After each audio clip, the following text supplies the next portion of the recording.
Bienvenue sur le premier podcast du forum Fitness et Nutrition.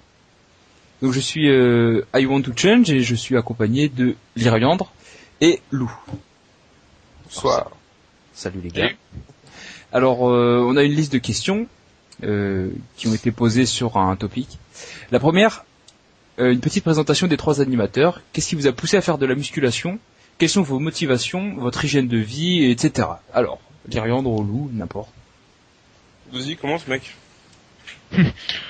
Bah écoute, donc moi c'est Gilles, j'ai bientôt 31 ans, ça va faire un peu plus de 8 ans donc que je fais de la muscu sérieusement. À la base j'avais fait des études carrément rien à voir avec coach, puisque c'est donc mon métier. Moi j'ai fait un diplôme qui n'existe plus, que Lou doit connaître, qui s'appelle la CUMES. Qui était donc un brevet d'État qui était uniquement pour tout ce qui était haltérophilie, musculation, force athlétique, coaching perso, etc. Pas trop pour faire du step spécial dédicace à Jacouille. Donc ouais, en fait moi au tout départ, je suis un mec qui vient de l'athlé. Je faisais beaucoup donc de 100 et 200 mètres, j'ai fait pas mal de boxe aussi, puis avec le début des études j'avais pas le temps, j'ai complètement arrêté le sport. Je suis monté je crois quand même à 102 ou 103 kilos, pas musclé du tout, enfin pas avec une bonne base mais avec pas mal de lard, et bon, il y a un matin j'ai dit de la merde, j'ai repris le sport, j'ai repris la muscu, et puis comme pas mal de gens donc j'ai commencé avec les magazines et compagnie. Donc avec les grosses merdes en quelque sorte. Et c'est là que je me suis rendu compte que finalement il y avait plein d'infos, plein de trucs, et que c'était vachement plus complexe que de la gonflette, quoi. Et donc ça m'a vraiment intéressé. C'est pour ça qu'après j'ai fait mes études dedans, quoi, tout simplement. Voilà. Très bien. Allez, alors tes motivations actuellement, pourquoi tu continues d'aller à la salle ? Pourquoi ce soir t'as mangé 300 grammes de légumes et pas un gros burger et une pizza ? J'ai mangé un gros, non je déconne, mais bon moi j'aime bien manger, donc à la limite ça me dérange pas plus que ça. Bah écoute, ça me plaît, c'est tout, on peut faire plein de trucs, ouais, pour être plus fort, pour être plus musclé, mais c'est que voilà, j'aime bien m'entraîner, j'aime bien aller en salle, c'est pas plus compliqué que ça, quoi.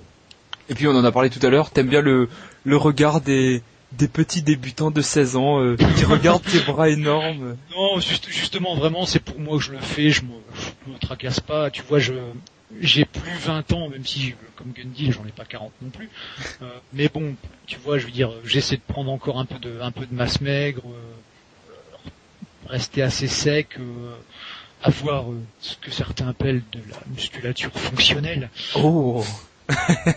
Mais bon, tu vois, je veux dire, voilà, je me prends pas la tête, je me fais plaisir. En fait, vraiment, maintenant, pour m'entraîner, je me fais plaisir. Je me défonce, mais voilà, quand t'arrives à un certain stade, tu fais ce que t'as envie, quoi. Donc ça répond à la question de ton hygiène de vie. Au final, tu t'entraînes pour faire du sport, tu manges bien. Bah, écoute, moi, voilà, c'est que je fais pas de compète. Ensuite, bon, j'ai entre guillemets passé l'âge de foutre 50 photos sur les forums pour se faire sucer la queue. Donc voilà, tu vois, si j'ai envie de faire 5 mois de prise de masse, bah, je fais 5 mois de prise de masse. Si je veux sécher, je sèche. Si je veux aller en vacances et bouffer de la pizza, je bouffe de la pizza. Tu vois, je me tracasse pas mortellement. Maintenant, ça change pas que voilà, j'ai une diète, je mange clean. Entre 6 jours et demi sur 7 et 9 jours et demi sur 10, etc. quoi. Maintenant, ouais. Bon, je suis pas dans les débuts où par exemple un repas de famille, je vais commencer à me dire merde, il faut que j'aille chercher mon steak cuit à l'eau et puis tu vois, je veux dire. Ouais, tu tries tes petites pommes de terre sur le côté, c'est ça. Voilà, je veux faire ce que je peux tirer et puis je bouffe tranquille, quoi. Ok. Et donc on a aussi Lou. Donc moi c'est Romain, j'ai 23 ans, j'ai fait mes études dans la comptabilité et j'ai passé le brevet d'État. Maintenant c'est le BPGEPS, en fait ça a remplacé ce qu'a fait l'IRAM. Et il y a 2 ans que je l'ai passé. Cette année je passe une autre mention en fait pour faire les cours collectifs. Et voilà, tout simplement. Et la musculation, j'ai commencé il y a 3 ans et ça fait vraiment 2 ans que je suis sérieux au niveau de diète, tout ça. Même si en ce moment c'est un peu la merde. Enfin, je fais un peu n'importe quoi. Et voilà, donc après niveau hygiène de vie, je tiens ma diète. Toujours la muscu, on est un peu obligé d'en faire comme c'est un peu notre métier maintenant. Mais voilà. Et du coup tes motivations, Qu'est-ce qui te pousse à aller faire tes séances et tout ça? Bah, comme je te dis, après, comme c'est un peu mon taf maintenant, je suis entre guillemets obligé de m'entretenir, mais après c'est toujours l'envie, la passion, tu vois, c'est toujours la passion qu'elle a, l'envie de pousser toujours, et voilà, après c'est un rythme de vie que tu tiens, et enfin, voilà, moi j'aime bien. Ouais, c'est ta routine, quoi. Tu t'entraînes, hop, tous les jours, ton entraînement, et trucs comme ça. Ouais, voilà, ouais. Puis ce qu'il y a, c'est qu'on pousse parce qu'on aime pousser, tu vois, c'est pas forcément pour des raisons, tu vois, moi à la limite, mon physique, je sais pas, il évoluerait plus, bah, ça change pas que j'ai envie de pousser, ça me fait plaisir, et puis. Ouais, voilà. Okay. Ouais, voilà, en fait, je pense qu'on a dépassé le stade de, enfin, pas plaire aux autres, tu vois, mais maintenant on fait plus ça pour s'éclater que pour avoir un but. On n'a rien à prouver, quoi. Tu vois, ouais, voilà. C'est comme tu peux aller faire un match de foot, pas pour être meilleur footballeur, mais pour faire un match de foot, bah je fais ma séance pour faire ma séance, quoi. Voilà, tu t'éclates, tu libères l'esprit, et voilà, tranquille. Vous faites ça dans la noblesse de la discipline, quoi. Ouais, ça. Et du coup, pour ma part, je suis Nicolas, j'ai 19 ans. Actuellement, je fais pas d'études, je vais reprendre en septembre. Qu'est-ce qui m'a poussé à faire de la musculation? C'était en complément d'un amaigrissement. Tout le monde m'a dit de commencer la musculation parce que c'était bien de faire de la musculation quand on maigrit, parce que on préserve un peu notre musculature d'obèse, quoi, et parce que plus tard en ayant maigri, j'aurais sûrement voulu en faire. Donc vaut mieux commencer le plus tôt possible au final. Donc j'ai commencé en faisant n'importe quoi. Bon, je soulevais des petites haltères, je faisais des haltères en fait, c'est ça. Et des haltères, des abdos, et puis je suivais une petite diète totalement débile, puisque les féculents c'est de la merde et le gras c'est de la merde. Du coup je mangeais des légumes et du poulet. Donc voilà, j'avais rien compris. Et c'est justement... Ça finit comme lampe de chevet. C'est ça. Non, au final, c'est là que j'ai rencontré Lyriande. Ça fait un moment qu'on se connaît au final. Lyriande, ça doit faire près d'1 an et demi au moins. Ouais, quelque chose comme ça. Tu m'avais donné les bases quand j'étais à l'apogée de ma prise de masse. Et voilà. Alors actuellement, mes motivations, c'est poursuivre ma perte de poids, même si actuellement j'essaie de la limiter un peu et reprendre un peu de force pour progresser à la salle, parce qu'en plein régime depuis 2 ans maintenant, on peut pas vraiment progresser à la salle chaque jour. Donc mon hygiène de vie, c'est comme vous au final, je m'entraîne, j'essaie de manger le plus sainement possible pour moi, mais aussi pour ta copine. Pour ma copine. Voilà, tout simplement. Fin de l'histoire. Non, voilà, parce que moi aussi j'aime bien m'entraîner et progresser aussi, ça fait plaisir, puisque je suis pas à votre niveau, donc je progresse encore à chaque séance, j'essaye, et donc ça c'est super motivant aussi. Et ça te fait pas flipper de refaire une prise de masse ou un truc comme ça, de reprendre du gras entre guillemets, tu vois? Justement, j'envoie des petits messages à Lyriande de temps en temps, un peu en stress, parce que je sais pas vraiment à combien est mon métabolisme de base aujourd'hui, quoi, parce qu'il a beaucoup baissé. Avec tout le poids que j'ai perdu, je réduisais les glucides au maximum. Je faisais des fois des jours très hauts et le lendemain des jours très bas, vraiment pour casser le rythme. Et donc effectivement la remontée, voir des assiettes avec du riz, des pâtes à tous les repas. T'as l'impression que tu triches. J'ai l'impression que à chaque repas, c'est ce petit truc qu'on a après s'être fait un KFC 45 € par personne en fait. Ben moi c'est ça, mais quand j'ai 100 grammes de pâtes, j'ai l'impression que j'ai été le plus gros salaud de la terre. Donc ça c'est difficile et j'ai peur de m'engraisser, quoi. Alors je sais que il y a quelques temps encore, tous les matins je me pesais, je regardais est-ce que je me suis pas trop engraissé. Puis au final je me dis que j'ai perdu beaucoup de poids. Au final, si je dois en reperdre 3 kilos ou 4 à un moment donné, je le ferai, parce que c'est possible, donc bon, je relativise. Voilà, ça te fait pas flipper, vu que tout le poids que t'as perdu, si t'as 2-3 kilos à perdre après. Ouais, j'ai compris. En fait, je sais comment maigrir bien, entre guillemets, Et là, ce que j'apprends actuellement, c'est comment prendre du muscle. C'est là que j'apprends. Donc si je dois remaigrir, là, si aujourd'hui je dois remaigrir, je saurais le faire. Donc non, c'est vrai que quand t'as été fort gros, c'est toujours délicat la première prise de muscle que tu refais derrière, parce que déjà quand t'as fait un régime pendant longtemps, t'apprends à tourner avec des stocks de glycogène qui sont très faibles. Dès que tu commences à remanger, au début, tu reprends très vite 1 ou 2 kilos. Donc déjà, t'as tendance à dire putain merde, qu'est-ce que j'ai mal fait. Comme tu dis, ton métabolisme, toi par exemple, comme t'as fait une très très longue diète, d'office il baisse. Donc c'est assez délicat parce que t'as toujours peur de trop manger. Donc tu finis par dire putain, j'ai mangé 40 grammes de glucides. Est-ce que je peux monter à 42 Bon, tu vois, alors que bon, c'est pas une question c'est rarement une question de 10 ou 20 calories.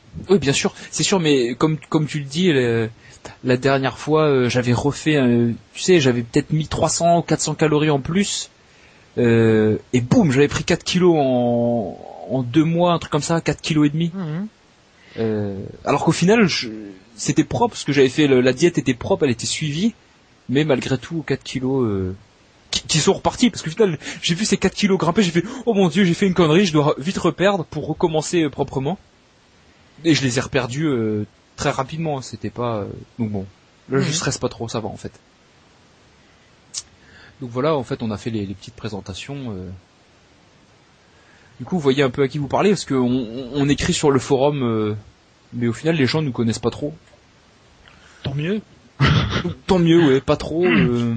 Comme on est des gros enfoirés, c'est pas plus mal, quoi. Voilà, pas trop de dossiers. Du coup, on a une première question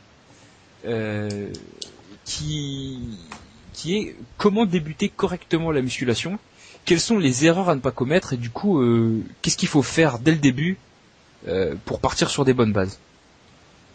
Je pense que la priorité c'est de bien s'informer déjà, parce que comme on entend un peu tout et n'importe quoi en muscu, à la télé ou quoi, de vraiment bien s'informer sur des sites adaptés.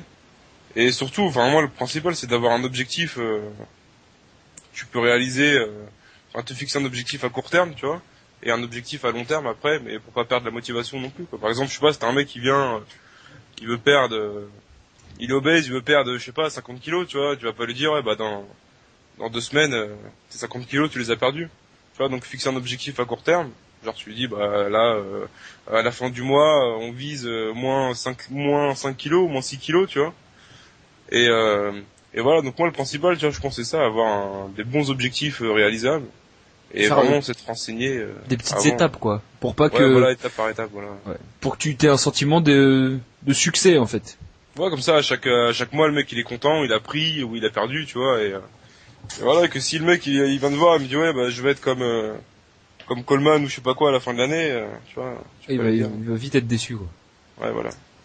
Pour moi, je pense que c'est le plus important. Garder la motivation et après avoir une bonne diète, un bon entraînement adapté, pas prendre l'entraînement de n'importe qui, la diète de n'importe qui, et ne pas avoir que pour les compléments aussi. Ouais, ça c'est une chose importante. Ouais, je pense. Thierry, qu'est-ce que tu conseillerais à je vais essayer de pas trop répondre, puisque la question d'après c'est un peu la même que celle-ci. Comme Lou, je pense que déjà c'est important effectivement d'avoir un objectif à long terme et à un court terme, parce que souvent les mecs ils ont un objectif qui est beaucoup trop abstrait, tu vois, genre ouais je veux être énorme, ouais je veux faire 120 kilos couché, ou etc. Mais le plus important c'est déjà d'avoir un petit objectif, parce que c'est bien de vouloir faire 120 au couché, mais avant de faire 120 faut déjà passer les 100, avant de faire les 100 faut passer les 80, pareil pour la perte de gras, si tu dois perdre 30 kilos, avant d'en perdre 30 tu vas devoir en perdre 1. Donc le petit objectif c'est vraiment un truc pour avoir entre guillemets toujours la niaque, et pour pas perdre le fil, parce que mine de rien, allez, je sais pas, si tu fais 50 kilos au couché, tu vas monter à 52, tu te dis putain, bah, c'est de la merde, je veux faire 100. Mais bon, la semaine d'après ou le mois d'après, tu vas être à 54 et au fur et à mesure, tu vas être vraiment proche de ton objectif. Et à la fin, tu vas être tellement proche que forcément, tu vas y arriver, parce que tu vas pas t'arrêter une fois que tu as fait les 3/4 du chemin. Donc ça, c'est assez important.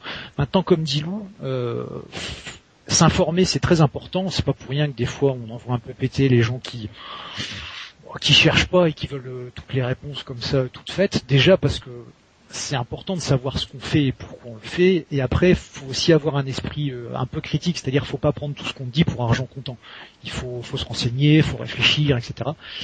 Et en plus de ça, qui est un peu de l'ancienne génération, qu'on entend encore des fois quand on va sur des forums comme Planète Muscle, Muscle en métal, etc., c'est que faut pousser. Pas forcément de la fonte, mais il y a un temps où il faut se renseigner et il y a un temps où il faut faire quelque chose, quoi. Parce que très souvent les débutants, t'as souvent deux grosses écoles. Soit les mecs qui s'entraînent à fond, mais vraiment comme des malades, et qui en fait font que de la merde parce qu'ils sont tellement enthousiasmés qu'ils font tout ce qu'ils peuvent.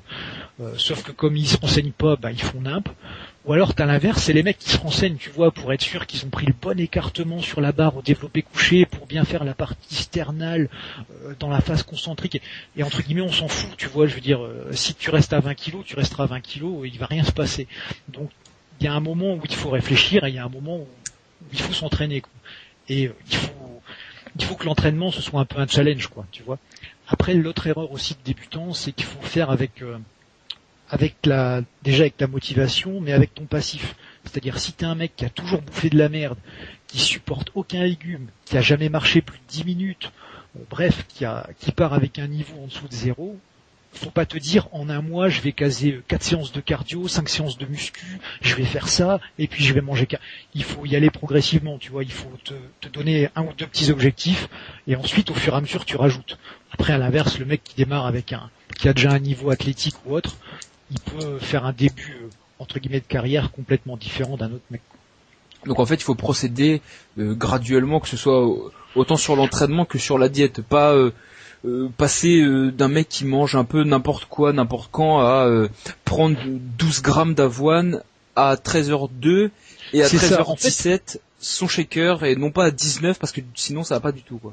C'est ça, et c'est surtout qu'il faut être franc avec sa propre volonté. C'est-à-dire que si tu sais, c'est comme pour les fumeurs ou quoi. Si tu sais que t'es capable de te dire le jour où tu veux vraiment t'y mettre, du jour au lendemain, j'arrête de bouffer des merdes, je fais ça, fais-le. Si maintenant, au fond de toi, t'es pas sûr, entre guillemets, d'avoir les couilles pour le faire, ça sert à rien, parce que tu vas te restreindre à mort, et le mec, au bout de 15 jours, il va dire, bon allez, je fais un petit écart parce que j'ai bien bossé, puis après il en fait 2, puis il en fait 3, et puis à la fin, il se passe rien, tu vois. Donc, si vraiment tu sais que t'es pas ultra, c'est pas une honte, d'ailleurs, parce que la volonté, c'est comme tout, ça se développe, ça se travaille.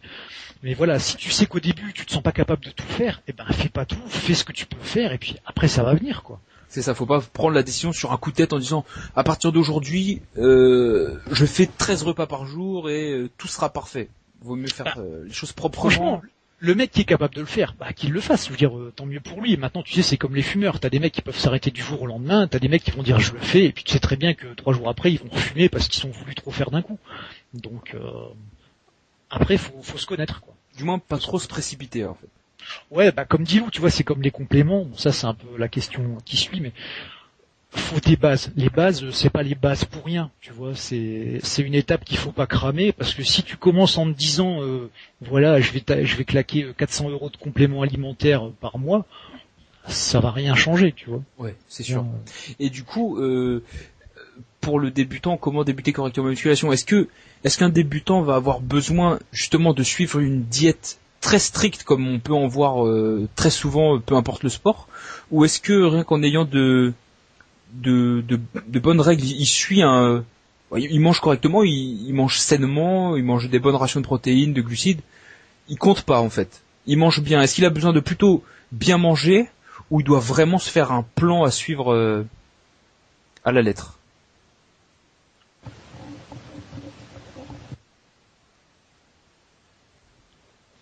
Allô ? Lou ? A-t-on perdu Lou ? Est-ce que tu m'entends ? Allô ? Ouais, c'est bon, excuse-moi. Donc, c'était quoi la question déjà ? Est-ce que c'est important qu'il ait un truc strict dès le début, c'est ça ? Oui, c'est ça. Au début, non, je pense réadapter son régime. Tu vois, par exemple, s'il bouffait de la merde entre les repas, machin, déjà tu réadaptes ça, tu vois, puis après au fur et à mesure, t'adaptes le plan alimentaire en fonction de ses objectifs. Mais dès le début, tu le fous pas en diète. Je pense que quand j'ai des gens, je le fous pas en diète super stricte dès le début, tu vois. Ça va graduellement au fur et à mesure du temps. Et, tu lui apprends à bien manger. Ouais, voilà. D'accord. T'apprends les bases et après tu fais ton propre plan alimentaire en fonction de ce que tu sais, quoi. Ok. Du coup, en fonction de tes programmes aussi, c'est important. Parce que... Ok.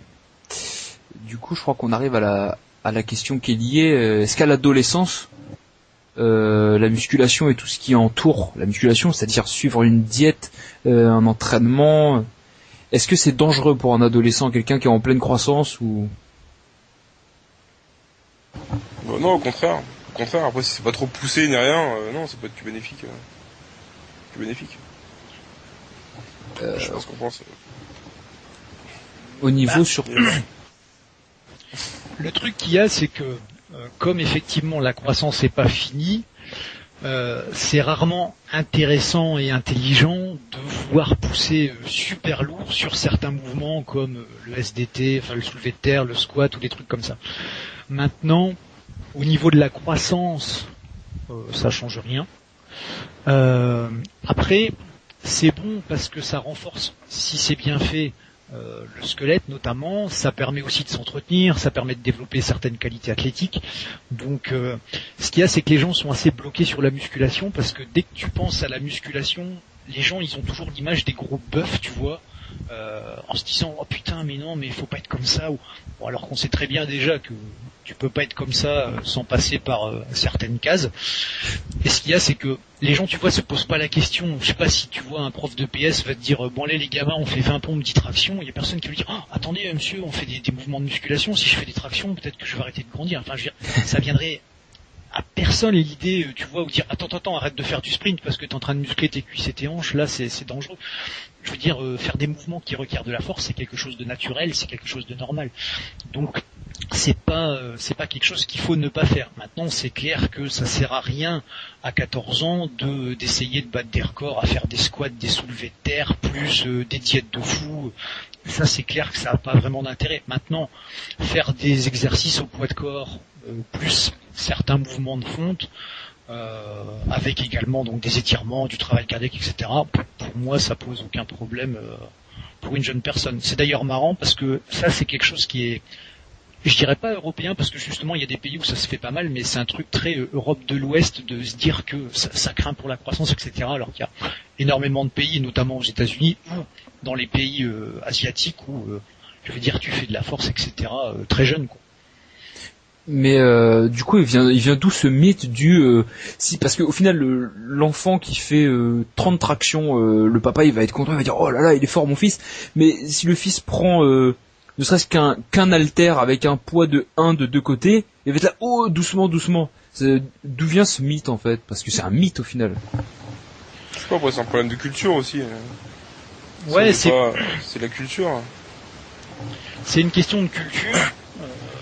Tu vois, par exemple, je prends les États-Unis, je parle pas pour tous les États, mais il y a plein de gamins à 10-12 ans, les parents ils offrent un banc. Tu vois un banc, tu récupères les haltères à papa, etc. Comme papa, peut-être t'en feras jamais, mais tu l'as, tu vois. Donc c'est déjà une question de mentalité. Après, les origines, elles sont, c'est pas exactement, hein, comme beaucoup de rumeurs, c'est difficile de savoir exactement d'où ça vient. Mais ce qu'il y a, c'est que souvent les mecs imaginent que si tu fais des exercices au poids de corps, tu développes un physique de gymnaste. En oubliant, tu vois, que les gymnastes, les mecs qui font du street workout ou autre, ils font aussi, que ce soit des haltères, des machines, enfin bref, ils font ce qu'il faut pour faire les perfs qu'ils ont, même s'ils font effectivement énormément de poids de corps. Et après, les mecs, bah forcément, les haltères, tu prends en vue les mecs comme Arnold ou les mecs qui sont vraiment des gros bœufs, quoi, les catcheurs, les trucs comme ça. Et du coup, les gens tout de suite, tu vois, ils ont déjà une vision vachement moins saine du truc. Et donc l'origine, il y a eu une étude qui a été faite il y a très longtemps. Je sais plus si c'est sur des mineurs japonais ou chinois. Je crois que c'est japonais. Si quelqu'un vérifie, il me corrigera. Et où, en fait, ils se sont rendus compte que les mecs donc qui portaient le charbon et tout ça, qui portaient ça toute la journée, mais ils étaient pas très grands en fait. Donc ils sont partis sur l'idée que les charges lourdes, etc. Ralentissaient la croissance. Alors bon, c'était surtout principalement parce que les mecs étaient mineurs, donc ils étaient surtout là-bas, ils étaient pas spécialement, ils étaient mal nourris, quoi. Donc ça n'aide pas beaucoup à la croissance. Et après, surtout, le truc, je pense, qui a vraiment joué, c'est tout simplement parce que les haltérophiles avant, les mecs qui dominaient, c'était beaucoup des pays comme la Chine, des pays de l'Est, ou des trucs comme ça, et où c'est des gens qui étaient pas très grands. Donc les mecs se disaient les haltérophiles, ils portent super lourd, ils sont pas très grands, parce que c'est un sport où forcément plus t'es petit, moins tu dois déplacer la charge sur un long parcours. Donc c'était la plupart des athlètes par sélection naturelle étaient pas très grands, tu vois. C'est pas une époque où t'avais beaucoup d'haltérophiles qui faisaient 1m80 ou 2 mètres, quoi. Je veux dire, comme tu vois même encore maintenant, des fois quand tu regardes les haltérophiles, une bonne partie de ceux qui passent, ils sont pas très grands. Et donc, je pense qu'une bonne partie du mythe vient de là. Ok, et donc en fait, on déconseille à un enfant de soulever des charges, un jeune adolescent ou un adolescent de soulever des charges lourdes, pas parce qu'il ne va pas grandir, mais parce que simplement il risque de se blesser, en fait. Ça, par contre, le risque de blessure est accru, ça c'est pas faux, parce que la croissance, ton squelette, tout ça, c'est pas complètement fixé. C'est pour ça que ça sert à rien d'essayer de battre des records quand t'es vraiment dans le début de l'adolescence. Par contre, comme justement il y a quand même un certain stress mécanique et un certain travail de force, ça aide justement à la densité osseuse. Donc c'est pas néfaste, comme on disait avec vous. Je veux dire, en faire tant que c'est dosé, c'est justement pour un adolescent, ça va baisser le risque de blessure.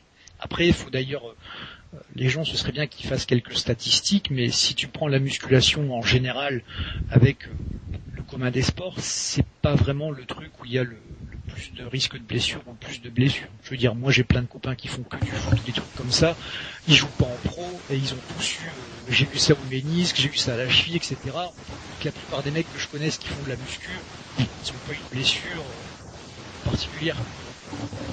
Ok. Donc on a répondu à cette question. Donc la conclusion de la question, la muscu à l'adolescence, est-ce dangereux? Non, mais ça peut l'être avec modération. Avec modération, voilà, c'est ça. Comme, je dirais comme tout, hein, c'est comme tous les sports. Tous les sports où tu vas à fond, d'office, le risque et les effets négatifs sont accrus. Tu vois, je veux dire, c'est valable pour tous les sports, même le ping-pong. Tu vois, on en rigole. Mais c'est sûr, mais c'est surtout l'image de la musculation. On a toutes les mamans de jeunes ont déjà dit attention, pas trop fort, tu vas faire 1m45. Après, comme dit Lou, c'est aussi une question de culture. C'est-à-dire que ton gamin, il vient te voir et te dit je veux faire du foot. Tu dis ouais, bah mon gamin, il veut faire du foot, ou à la limite, il veut socialiser un petit peu. Il veut faire du basket, il fait du basket. Mon gamin, il veut faire de la muscu. Tout de suite, les gens ils disent ah peut-être mon gamin, il est pas bien dans sa peau. Peut-être il veut avoir l'air balèze. Ouais, donc t'as déjà pas du tout la même approche. Tu te dis pas oh putain mon fils, c'est bien, il va travailler ses qualités physiques. Je suis fier de lui. C'est pas du tout ça. C'est vrai que ça, c'est dans la culture. Bon, du coup là on arrive à une question qui n'a rien à voir, qui va vous concerner directement. Comment devenir coach? Quelles sont vos formations? Vous avez donné le nom tout à l'heure, mais ça parle à personne certainement. Ça va être une question surtout pour Lou, puisque moi mon diplôme il n'existe plus. Donc pour en parler, mais ça aura pas d'intérêt. Alors oui, quel est ton diplôme, Lou? Le BPJ, c'est ça? BPGEPS, ouais, donc c'est un brevet professionnel, donc c'est un diplôme qui est reconnu par l'État. Donc quand on passe ce diplôme-là, en fait, on a deux mentions. Il y a la mention musculation, donc pour faire la surveillance en salle, les coachings particuliers, tout ça. Et il y a la mention fitness, donc qui permet de faire tout ce qui est cours collectif, etc. Donc pour entrer en formation, enfin la plupart du temps, enfin même tout le temps, il y a des tests physiques à passer. Donc après selon les endroits, c'est plus ou moins difficile. Et voilà, donc après c'est 1 an de formation. Il y a pas mal d'évaluations pendant la formation en fait, de projets à faire, etc. Et après tu ressors avec ton diplôme et voilà. Donc la plupart du temps c'est payant, enfin, même tout le temps c'est payant. Moi j'avais payé 7500 € pour rentrer en formation. C'est plus cher que moi la Cumèze à l'époque alors quand même. T'as payé combien toi? Moi je l'avais fait avec le CERAPS, je sais plus exactement, mais je crois que c'était plus aux alentours des 3000 que... Ah ça va putain. Que ça, ouais. 7000 balles. Et surtout que les intervenants enfin les profs qu'on a eu, enfin les profs qu'on avait encore, enfin que j'avais ça a été, mais il y a des fois des intervenants qui viennent pour nous briefer un peu sur tout ce qui est nutrition, tout ça. Et c'est le genre à dire ouais la whey ça nique les reins, la créatine faut la prendre en cure, la whey faut la prendre en cure, sinon le corps il s'habitue. Enfin tu sais c'est des trucs c'est vraiment des intervenants de merde qui venaient donc bon, ça a pas changé ça alors. Ouais. Moi c'était déjà ça. Ouais. Faut y aller. Faut vraiment se renseigner quand même à côté parce que si tu t'arrêtes à la formation, tu connais rien. C'était déjà un peu ça aussi, c'est-à-dire que déjà faut te renseigner à côté, c'est comme quand t'es médecin ou n'importe quoi, je veux dire les recherches et le monde évoluent, donc si tu te mets pas à jour, bah forcément tu es un peu à la traîne. Et en plus de ça, il y a effectivement beaucoup de profs qui soit qui ont leur point de vue et comme tout le monde ils le défendent, c'est normal, soit ils sont un peu à l'ouest. Et Rudy, je sais qu'il en parlait pas mal dans ses podcasts, moi c'est pareil, je veux dire les mecs voilà, si tu fais la prise de masse, c'est le 10x10 qu'il faut faire. Pour les abdos, tu fais des relevés de buste, enfin des trucs que toi tu te dis attends mec, c'est n'importe quoi ce que tu me racontes, j'ai pas payé pour que tu me racontes des conneries. Mais et le pire c'est que quand tu passes le diplôme, c'est les conneries que t'es obligé de ressortir quoi. Tu vois, donc, c'est le pire. Ça après bon c'est comme ça, tu le sais, tu serres les dents et puis basta. Maintenant tu peux avoir des très bons profs. Moi par exemple j'ai eu Marc Fouillot qui est un mec en force athlétique qui a des connaissances folles et qui en plus est super sympa. Donc après ça dépend, je sais que certains du forum ont Frédéric Monpeau pour une partie de leur cours.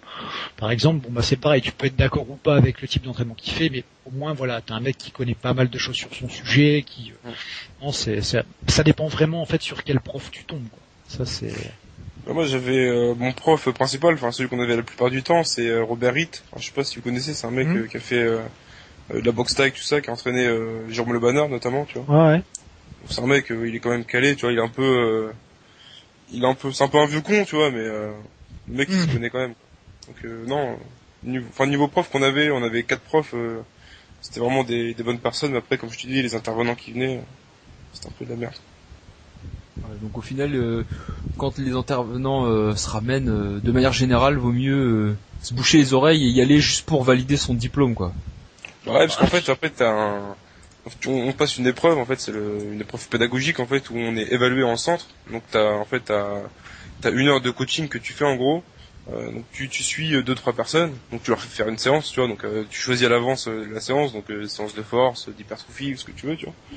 Donc ils t'évaluent sur 1 heure. Et après, t'as 1 heure de questions.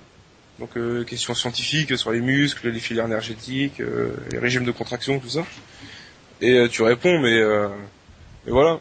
Donc, je te dis juste ça. Après, ils te posent des questions même sur la morphologie. Ouais, lui, t'as mis qu'il est ectomorphe, mais il est plus mésomorphe, tu vois. T'es obligé de rentrer un peu dans leur truc, mais ouais, des fois, t'es obligé de ressortir. En fait, tu ressors ce qu'ils veulent entendre, quoi. Tu leur dis ce qu'ils veulent entendre, et puis après, basta. Ouais, valide, et voilà. Ta vérité, c'est pas la leur, quoi. Ouais, voilà. Je dis, c'est des mecs ils sont un peu encore empiriques dans leur truc, tu vois. Ils s'enseignent pas, je sais pas, ils doivent pas se renseigner, je pense. Ouais, et puis tu sais, ça c'est comme plein de facs, hein, je veux dire, c'est pas que propre à la muscu, c'est que t'as, souvent en fac, t'as tel prof qui va te dire, bon bah voilà, pour ma matière, moi j'ai sorti un bouquin, achetez-le, et tu sais qu'en gros, le jour de l'épreuve, t'as plutôt intérêt à aller dans le sens de ce qu'il a écrit que de raconter ton blabla, quoi, tu vois, je veux dire, c'est comme ça, quoi. Donc, par contre, maintenant, Lou, je sais pas s'il sait, il y a que le BJEPS alors que tu peux faire pour tout ce qui est coaching, muscu, etc. Je sais que il y a un truc, parce que moi je connais une meuf qui a fait un truc par le biais de la fac. Je sais pas, je sais qu'avec STAPS tout ça on peut pas du tout enseigner. Mais il y a un truc, elle a fait un truc sur 3 ans. Et c'est galère, c'est pas pareil en fait. Ouais, après des fois ça faut se méfier parce qu'effectivement il y a pas mal de diplômes. Enfin, il y a des vrais et des faux diplômes, il y a pas mal de trucs qui traînent. Chez notamment, par exemple, aux États-Unis, il y a un diplôme qui pourtant est super, entre guillemets, super connu là-bas, qui, en gros, tu payes, il t'envoie des bouquins et t'as un certificat. Ouais, voilà, c'est ça. T'as même pas d'épreuve, tu vois, c'est comme ça, quoi. Donc, maintenant, le BJEP, c'est, je dirais pas une valeur sûre, parce que comme on dit, t'apprends pas que des trucs bons, mais bon, après, tu dois passer par là, donc c'est tout, quoi. Ouais, voilà, mais après, juste pour ceux qui se disent, ouais, je vais faire muscu, machin. Après, ça répond, je réponds à la question un peu d'après. C'est super difficile de vivre que de la musculation, quoi. C'est ce qu'en salle, faut savoir que il y a presque plus de surveillance plateau, tout ça. Moi, je sais que j'en ai trouvé un, j'ai eu de la chance de le trouver. Mais, c'est super rare de trouver. Donc après, ils vont se dire, ouais, je vais vivre du coaching, mais, les coachs, on a 1000 qui sortent par an. Faut réussir à se démarquer quand même, tu sais. Et donc ouais, la musculation c'est super dur d'en vivre, quoi. C'est pour ça on va venir dans 5 secondes. Du coup, la conclusion à la question comment devenir coach. Donc c'est le BPJ EPS, c'est ça? C'est ça. Ouais. C'est ça. Une formation qui t'a coûté 7500 €, donc qui est payante déjà. Non mais on peut se faire financer en fait, on peut se faire financer par la région, mais il faut rentrer dans les critères. D'accord. Après, t'as faut être albanais comme Lynn, tout ça. Pour se faire financer. Donc voilà. Donc par contre, ceux qui sont en STAPS, ils peuvent pas faire du coaching comme nous on l'entend alors. Non, y a que un brevet d'État qui peut. D'accord. Avec lequel tu peux. Donc, et faire attention aux formations qui au final donnent un diplôme qui est pas reconnu. Donc au final, tu te pointes dans une salle et le mec il va te regarder. Oui, mais c'est quoi ce truc? Ouais, ça il faut bien se renseigner, voir si c'est reconnu déjà en France pour les Français et aussi des fois à l'étranger, parce que des fois tu peux faire un diplôme qui, genre au niveau européen ou ailleurs, ne sera pas reconnu. Donc ça des fois faut le savoir si tu veux essayer pour certains tu sais de faire du travail frontalier ou des trucs comme ça quoi. D'accord. Donc le BPJ, vous pouvez aller travailler en Europe. Ouais, d'accord. En tout cas dans l'Union européenne ça c'est valide. Ok, donc ça. Il faut savoir que c'est le seul diplôme reconnu par l'État, donc c'est le seul. Si vous voulez un vrai diplôme, il y a que celui-là qui existe en France. Voilà. Après, il y a des formations. Voilà. Mais une formation, c'est pas un diplôme. Ouais, voilà. En fait, je sais qu'il y a des trucs, sur une semaine, en gros, ils signent un truc et tu peux enseigner, mais si tu te fais choper après par tout ce qui est jeunesse et sport, tout ça, c'est chaud. Vraiment pour être en règle et être bien. Ouais, il y a qu'une seule voie en fait, c'est celle-ci. Tu peux travailler aussi à l'étranger avec ça. C'est reconnu à l'étranger aussi. Ok. Très bien. Donc du coup, là t'en parlais tout à l'heure, la difficulté à trouver du travail, c'est comment se faire une place et la rémunération au final. Donc ça doit être lié. Hein. Ouais, le truc c'est que ça dépend parce que moi je connais des mecs, ils ont réussi à avoir un 35 heures dans une salle, tu vois, mais ils enchaînent 6 cours collectifs la journée, ils enchaînent ils font 4 RPM dans la journée, tu vois. Donc le RPM, je sais pas si vous connaissez, mais c'est du vélo pendant 45 minutes, mais à fond, tu vois. Putain, le type. Le niveau cœur et tout, tu vois. Enfin, c'est un truc de malade. Et voilà, les mecs ils se bousillent et ils ont pas le choix. Donc après, ouais, vivre que de la musculation, c'est chaud. Après, je sais pas comment lire il arrive à se démerder, mais moi je sais que j'ai eu de la chance. Ce qui est marrant, c'est que ça rejoint un peu ce que tu disais, j'en avais déjà parlé avec Agand, c'est que moi en fait je coach, tu vois, mais à part, c'est-à-dire que à la base j'ai déjà une rentrée d'argent sur un boulot fixe en indépendant, et à côté de ça, donc je fais du coaching, ce qui me permet déjà de pouvoir trier ma clientèle tranquillement, et en plus de ça, voilà, de pas avoir besoin, tu vois, de chercher 50 clients pour à la fin du mois être tranquille, quoi. Donc, parce qu'effectivement, en gros, quand t'es coach, t'as 3 cas de figure. Soit, enfin, on va dire 3-4. Soit, ça c'est le truc où je dirais qu'il faut faire le plus attention, c'est les grandes chaînes de musculation. Généralement, ils te font des contrats où tu peux te retrouver au SMIC ou pas loin du SMIC. Et généralement, c'est pas pour ça que t'as fait des études, quoi. Je veux dire, faut être franc, c'est pas trop le but, quoi. Donc ça c'est le premier truc, parce que généralement tu te retrouves à faire le larbin, à faire presque tout sauf ce que tu as envie de faire, c'est-à-dire tu vas à l'accueil, tu signes des contrats pour bref, tu fais un peu Tony Micheli, tu vois, tu fais un peu tout ce qu'il peut y avoir à faire et de temps en temps tu coaches un mec, quoi. Donc après t'as ça, après tu peux faire du coaching où tu t'arranges avec certaines salles, tu payes entre guillemets un droit pour coacher et puis tu coaches à droite à gauche, tu peux faire les coachings à domicile, etc. Maintenant, le problème, comme dit vous, c'est que soit tu fais des coachings vraiment en indépendant, et il faut que tu aies une base de clientèle relativement fixe pour pouvoir avoir des bons revenus, puisque forcément après tu as tes charges, tu as tes taxes, je veux dire, les gens s'imaginent, genre je sais pas, tu fais payer 30 € de l'heure, tu as 30 € dans ta poche. Quand tu as fini de payer tes impôts, tes charges et tout, déjà tu es plus près des 15 € que des 30, selon les pays et selon ce que tu déclares. Et après, tu as aussi le fait que tu perds du temps. Par exemple, si tu fais du coaching dans des salles différentes ou avec des gens différents, tu perds le temps où tu y vas et où t'es pas payé, etc. Donc, je veux dire, tu peux pas te dire j'ai 20 coachings, je fais 20 heures. T'as 20 coachings, déjà, tu vas peut-être être plus à 30, 35 ou 40 heures en comptant tout. Donc, il faut goupiller. Après, les horaires de tes clients, c'est pas forcément ceux dont tu rêves. T'en as un qui voudra le matin 7 heures, après l'autre c'est 22 heures. Donc, je veux dire, c'est pas forcément aussi simple et sympa que ça en a l'air. Et après, comme dit Lou, si tu as de la chance, tu peux être pris vraiment en vrai coach dans une salle. Maintenant, il y a beaucoup de demandes et peu d'élus. D'ailleurs, c'est pas pour rien que la question elle arrive aujourd'hui, c'est parce que voilà, les mecs se disent j'aime la muscu. Voilà, je vais être prof de muscu. Comme tu dirais, j'aime le foot, je vais être joueur pro. Ouais, il y en a. Maintenant, il y en a pas tant que ça, et c'est une des filières qui commence à se boucher. C'est-à-dire qu'il y a de moins en moins de postes par rapport au nombre de gens qui postulent, et en plus de ça, les salles ont de moins en moins besoin de ça, puisque toujours pour reprendre l'exemple que donne Lou, moi je fais pas de cours, tu vois, steps, biking, etc. Mais il y a beaucoup de mecs qui à la base voulaient vraiment coacher pour de la muscu et se retrouvent à faire que des cours collectifs, ou quasiment que ça. Ce qui est fatigant déjà, on rigole des mecs qui font du body pump ou quoi, mais faut s'enchaîner 6-8 cours comme ça tous les jours, tout le temps. Moi j'en connais qui le font, et à la fin de la journée, tout ce qu'ils ont gagné, c'est qu'ils s'entraînent pas parce qu'ils ont pas envie. Tu vois, ils sont fatigués, ils en ont marre. Résultat, ils font de la muscu, ils font 1 ou 2 exos à gauche, 1 ou 2 exos à droite dans la journée, et puis ça s'arrête là, quoi. Donc c'est ça, et après, c'est pas parce que t'aimes faire un truc que t'aimes l'apprendre aux autres. Tu vois, c'est justement ce qu'on voit beaucoup sur le forum, c'est qu'il y a toujours des moments où t'as envie d'envoyer chier les mecs à dire écoute, tu me saoules, on a répondu 50 fois à ça, tu veux pas comprendre, t'es vraiment con. Bah, ça peut t'arriver avec des clients, tu vois, des fois t'as des gens, tu leur montres le mouvement, tu les aides, et puis la première reps qu'ils font tout seuls, tu te dis mon Dieu, tu vois, il y a des gens tu peux comprendre, tu vois, mais il y a des mecs tu te dis non, c'est pas possible, mec, je t'ai déjà montré 10 fois, quoi. Ouais, je le fais plus, faire ça, avec. Ouais, tu dois faire avec, entre guillemets. Donc le problème c'est que c'est pas forcément super marrant de coacher des gens, tu vois. Donc faut aussi ça, si t'aimes pas trop partager ou donner, moi je dirais franchement fais pas coach, quoi, tu vois. Donc au final, vas-y. Le débouché est pas énorme. Le débouché est pas énorme en plus. Tu vois, c'est-à-dire que coach, si tu trouves pas une place de coach, qu'est-ce que tu vas faire? Tu fais rien. Ce diplôme, il te permet d'être coach, c'est tout. Bah non, voilà, mais tu peux. Vois, genre... Sincèrement, si tu. Bah en fait, c'est bouché si tu veux faire en salle, quoi. Mais après, si. Voilà, c'est tout à fait ça. Faut être indépendant le plus possible, en fait.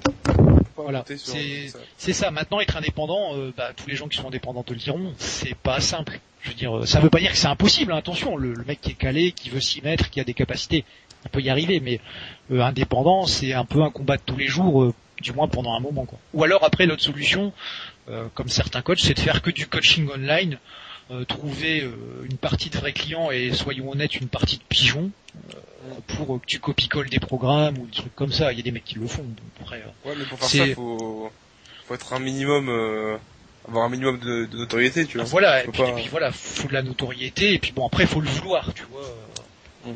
Non, moi, ça me ferait chier perso de faire ça, quand même. Moi aussi, tu vois. Maintenant, il y a des mecs qui aiment bien, bah, tant mieux pour eux. Je veux dire, après, c'est... Donc en fait, la question, est-ce qu'il est difficile de trouver du travail en salle? C'est évident. Pour bien en vivre, ouais, pour moi, ouais, franchement, c'est pas simple. Ouais, bah ouais, faut se bouger le cul, en fait. Parce que je dis tout le temps, faut se bouger le cul. T'as énormément de trucs à faire. Franchement, t'as la dose de trucs à faire dans ce milieu. Mais faut se bouger, quoi. Moi, je sais que, en ce moment, avec un pote, je suis en train de monter un truc pour, par exemple, le matin, aller sur les chantiers, faire des cours de stretching aux mecs qui taffent sur les chantiers, tu vois, aller dans des maisons de retraite, dans des grosses entreprises genre Renault, tu vois, sur l'heure du midi, faire des cours de stretch et tout, tout comme ça, tu vois, t'as plein de trucs à faire. Mais après, faut avoir des idées, faut se bouger. C'est ça, c'est qu'il faut, ce que tu sais faire, il faut l'exporter à des gens ou des domaines qui sont pas complètement, tu vois, dans la salle de fitness. Là, effectivement, tu peux t'en sortir. Maintenant, si tu te dis, je cherche un boulot dans une salle et voilà, c'est assez galère. Et en plus, je veux dire, il y a quand même pas mal de salles qui sont merdiquement équipées, et travailler tout le temps là-dedans, c'est pas forcément marrant, tu vois. C'est super galère, tu vois, 10 heures dans une salle, je pourrais pas, j'ai donné, tu vois, et... Ouais, moi je pense que le mieux c'est d'avoir un mi-temps, genre le matin, tu fais 4-5 heures en salle, et après l'après-midi, tu fais tes coachings, tes trucs, je pense que ça c'est le mieux, le plus rentable, le mieux pour durer. Ok, et du coup, pour celui qui veut faire des cours perso comme vous faites, tu peux pas arriver comme ça et poser tes affiches à la boulangerie, par exemple, donne cours de sport. Comment se faire une place, comment se faire un nom dans le milieu, parce qu'au final les gens se passent ton nom, genre Romain il est cool, appelle-le. Voilà. Qu'est-ce qu'il faut faire pour que ça se passe? C'est le bouche à oreille. Dans ce milieu-là, c'est le bouche à oreille qui fait énormément de clairement. Soit le bouche à oreille, soit faut faire beaucoup de pubs, soit les deux, tu vois, comme par exemple ce qu'a fait Rudy Koya ou autre. Maintenant, c'est pas simple, tu vois, Rudy Koya, les gens aiment bien critiquer, etc., mais il y a quand même beaucoup de boulot et beaucoup d'années pendant lesquelles il a donné, il fait ci, il fait ça. Tu vois, pareil, je veux dire, faire un gros site, c'est pas gratuit, donc c'est de l'argent que tu dois avancer, c'est pas mal de trucs, mais voilà, de toute façon, dans tous les cas, faut se bouger. Tu peux mettre une annonce à la boulangerie, tu vas peut-être trouver 1 ou 2 clients, mais de toute façon, au début, au tout début, t'as jamais beaucoup de clients, tu vois, puisque c'est du bouche à oreille. Maintenant, si tes premiers clients sont vraiment contents, ou si t'as des amis qui te font un bon bouche à oreille, ça peut se développer relativement vite.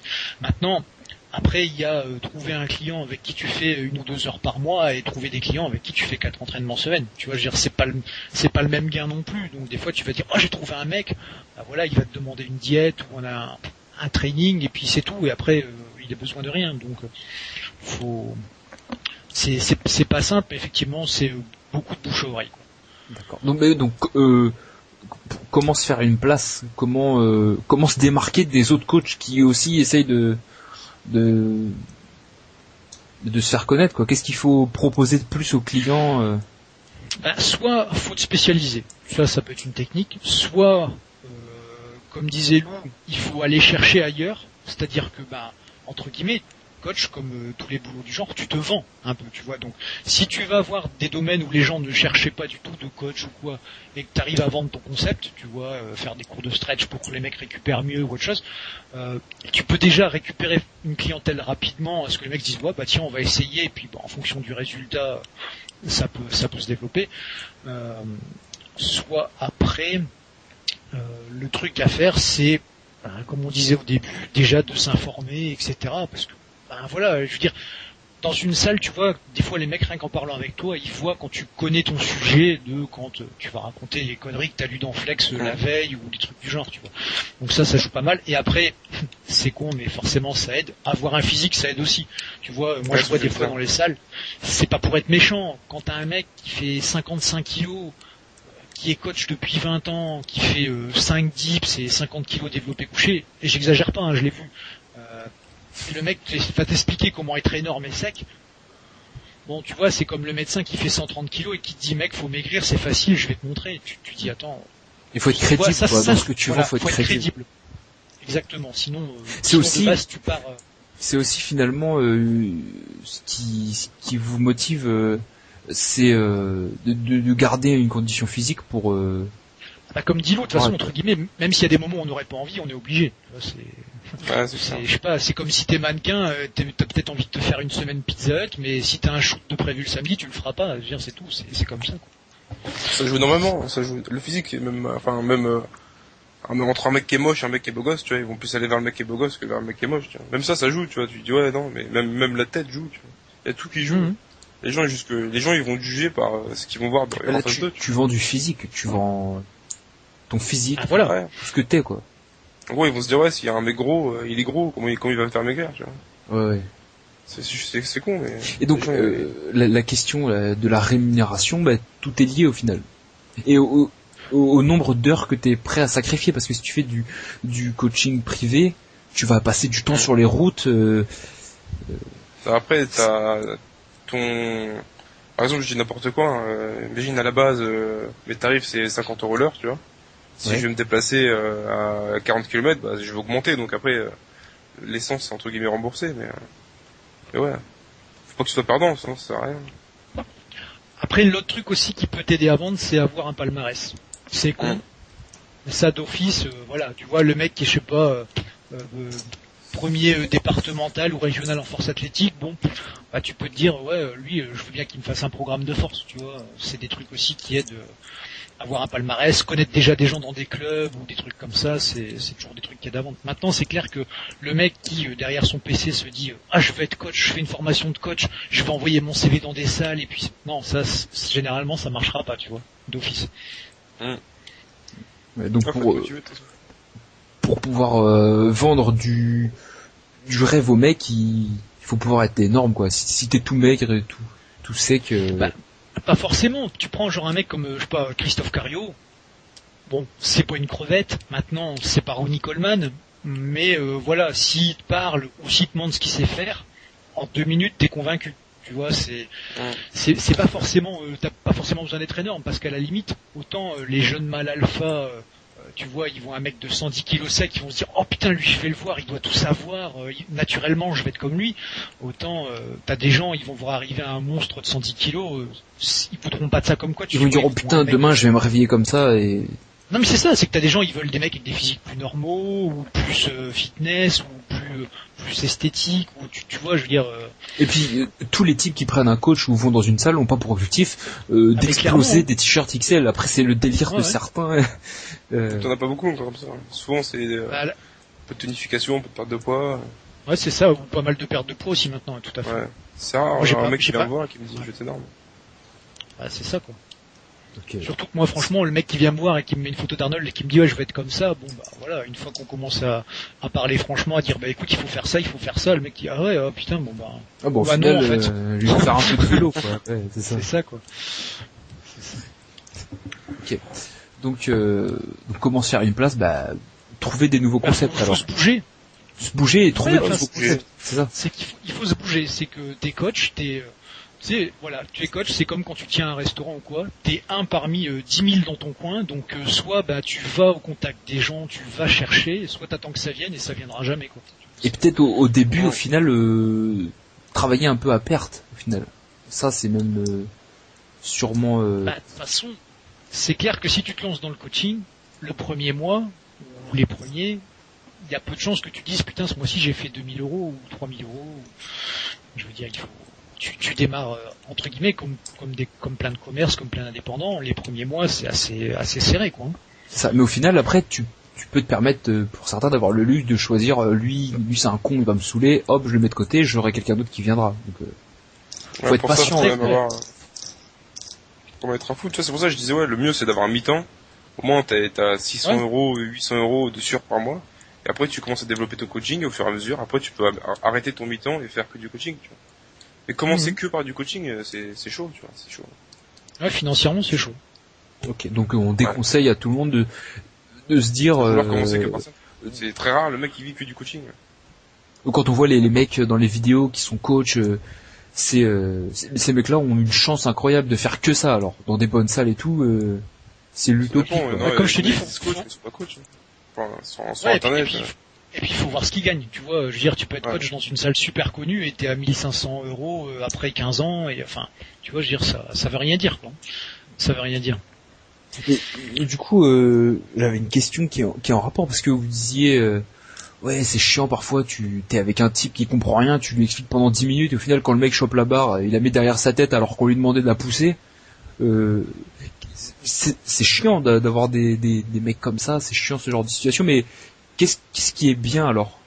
Qu'est-ce qui est bien dans le fait d'être coach Parce que finalement, vous pratiquez pas. Au début, c'est une merde comme tu viens de dire, et c'est à toi de le faire évoluer. C'est comme un prof, tu vois, c'est comme tout. Comme tu passes le permis, au début, tu sais pas conduire, au fur et à mesure, t'apprends à conduire, et après tu te démarres tout seul, quoi, tu vois. Donc ça, c'est vraiment, c'est sympa de voir un type qui arrive et qui est motivé. En plus, ça doit. Quand il y a quelqu'un de motivé et qui évolue, ça, vous vous sentez utile, c'est intéressant. C'est une putain de reconnaissance, tu vois.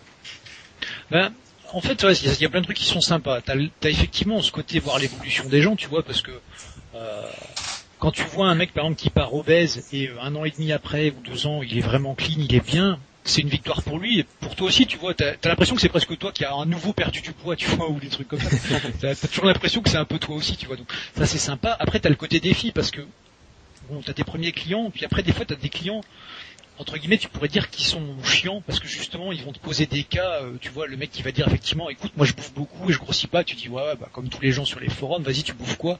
Et le mec genre te montre ce qu'il bouffe. Et là tu te dis ah ouais putain effectivement. Et tu suis une journée et tu vois qu'effectivement, il bouffe vraiment beaucoup et il prend rien. Des trucs comme ça, tu vois. Et ça t'as des petits défis parce que justement, je veux dire, en tant que coach, quand tu démarres, comme n'importe quel professionnel, tu sais pas tout gérer, tu t'apprends avec le temps, tu prends de l'expérience aussi, quoi. Donc ça, c'est un côté qui est pas mal. Donc, moi, c'est ça que j'aime bien. Et puis après, bon, bah voilà, t'as des gens, ils sont sympas, c'est même l'aspect social au final.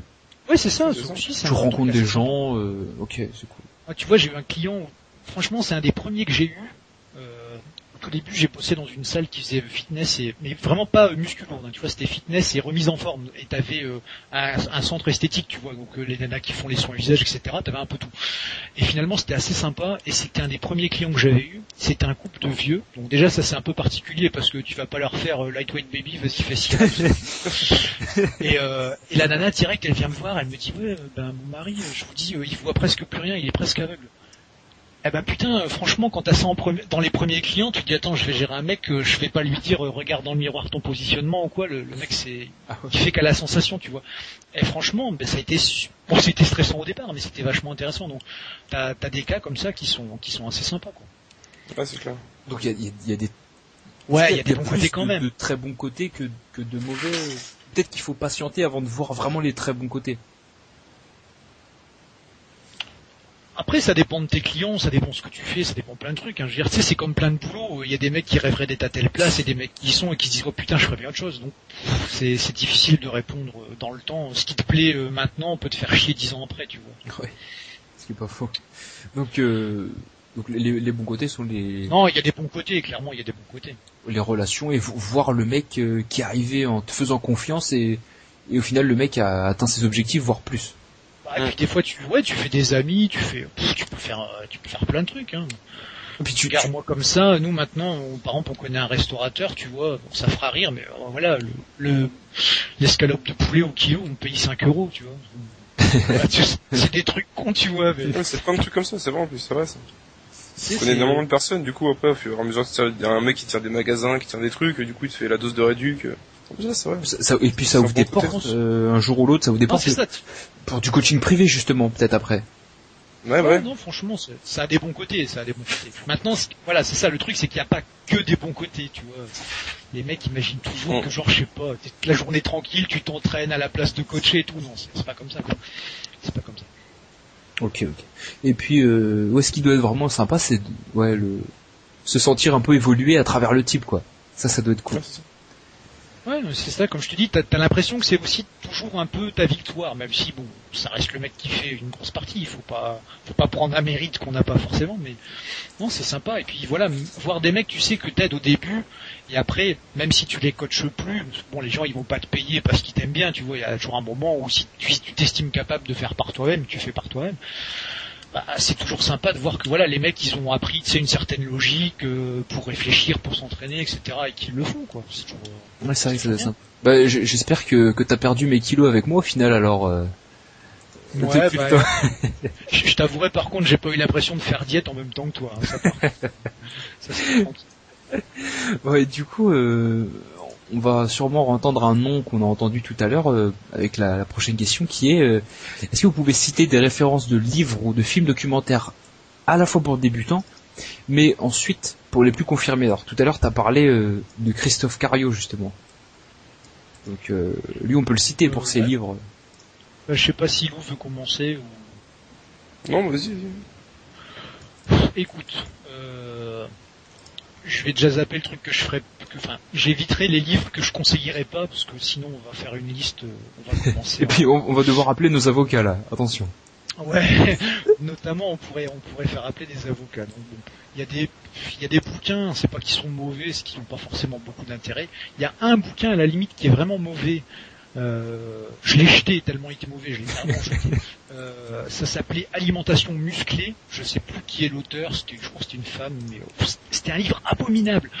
Le début, le livre t'explique en gros, oui bon, les protéines il en faut pas tant que ça. Jusque là, pourquoi pas, franchement ça peut se tenir. Ouais, les lipides, c'est pas trop important. Ouais, ok. Ouais, donc si vous voulez vraiment gonfler, être culturiste, il faut manger beaucoup de glucides. Bon, jusque là, tu te dis encore ça va. Ouais, faut monter à 8, 9, 10 grammes par kilo. Oh, putain. Moi, la moitié les 3/4 des mecs que je coach, si je leur fais bouffer 700 grammes de glucides par jour, je peux prendre des actions chez Michelin un jour. Je veux dire, non, celui-là était vraiment mauvais. Après, les incontournables, entre guillemets. Déjà, pour moi, il n'y a rien de complètement incontournable, parce que les jeunes de maintenant ont une chance énorme, c'est que sur Internet, tu trouves de n'importe quoi, mais tu trouves aussi tout. Donc franchement, le mec qui veut vraiment chercher, déjà, il peut presque tout trouver. La méthode de Lavier 2, je trouve que globalement, c'est un bouquin assez complet. J'aime pas tout dedans, les programmes à la fin, je les trouve pas forcément terribles. Il donne l'exemple d'un programme avec une série un exercice par muscle, et à la fin, il t'en montre pas vraiment. Bon, ça c'est des petits détails, mais globalement, le livre, que tu sois confirmé ou débutant, c'est quasi obligé que tu vas apprendre des choses dedans. Donc, moi, c'est un bouquin, je trouve, qui est vraiment, vraiment bon. En plus, sans faire le chauvin, ça fait par des Français. Donc, bon, pour une fois qu'on fait un truc bien, il faut quand même financer un peu. La méthode 1, c'est pas que c'est nul, mais même si c'est le premier volume, ça me paraît moins indispensable. Il est bien, tu vois, comme le bouquin Gundy sur les bras, les abdos, machin, mais c'est toujours un peu des répétitions de celui-là. La méthode 2, je trouve qu'il est vraiment complet. Voilà, c'est un bouquin assez complet pour tout ce qui est muscu. Les bouquins de Cario, moi je trouve ça très intéressant. Clairement, c'est pas les bouquins qui vont vous rendre énorme ou ultra sec. Je parle pas pour le bouquin de nutrition parce que je l'ai pas lu, donc j'aurais pas d'avis. Maintenant, un corps sans douleur, savoir s'étirer ou même sculpter vos abdos, c'est des bouquins très intéressants. L'aspect préventif est vraiment bien, l'aspect régénérateur, tu sais, pour justement les mecs qui ont des douleurs ou autres ou qui ne veulent pas en avoir, est bien développé.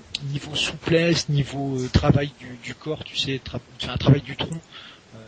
Non, franchement, c'est des bouquins qui sont vraiment bien écrits, qui sont sympas. Maintenant, Cario, c'est un mec qui a pas forcément, au niveau de la muscu, c'est pas qu'il est pas connu, c'est qu'il a pas vraiment de succès parce que voilà, Cario, c'est un mec avec des mots plus sympas que Gundil, mais c'est un mec, si pour arriver à tel résultat, tu dois en faire tous les jours 15 minutes, il va te dire fais-en tous les jours 15 minutes, tu vois, il va pas te vendre un truc miraculeux. Alors écoute, avec la synergie de mon protéo machin, tu vois, c'est pas, il y a pas de truc comme ça. Honnête, quoi. Donc mais du coup ça peut être assez chiant, tu vois, tu prends le bouquin, tu te dis ouais je vais faire ça, c'est vraiment bien, alors tous les matins tu dois faire 15 minutes de ça et tu dois faire ça. Bon, tu vois, c'est pas forcément simple à mettre en place. Maintenant, il est clair, il est carré, c'est honnête, c'est assez intéressant. Après, il y a des ouvrages d'anato et tout qui sont bien. Maintenant, généralement, c'est en anglais, malheureusement. En français, il y en a quelques-uns aussi.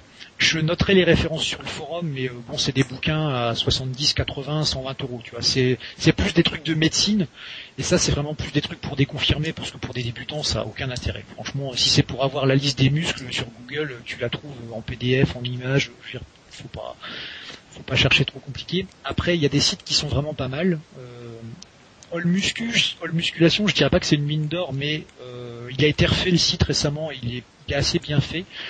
Super Physique, il y a des articles très bons, notamment tout ce qu'a écrit Julien Vénesson.